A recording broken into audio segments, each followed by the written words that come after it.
کل کی بکریوں کے بعد کے برابر اپنے بندوں کی بخشش و مغفرت فرما دینا۔ گویا یہ احادیث مبارکہ اور قرآن کی نصیحت ہے۔ اب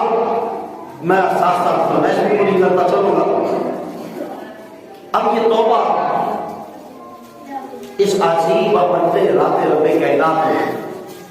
کہ راتاں سانوں دیتیاں تے ساتھی ایک سمجھیے کہ سارے لیے غنیمت زندگی سانو سوڑی دیتی تو مگر چیزاں کری دیتیاں وہی کام دیا آلہ اربا دیتیاں، کیونکہ پہلے لوگوں نے ہوتا اسی زندگی جڑی تھی بڑی لمبی طویل ہوتی سی تو مگر آپ عمل جڑے ہوتے سن اور تھوڑے ہوتے سن تو ہن ہویا اس طرح زندگی تھوڑی ہو گئی مگر عمل کی ہوئے عمل زیادہ ہو گئے اور رب کائنات ایک رات بندہ عبادت کرے ایک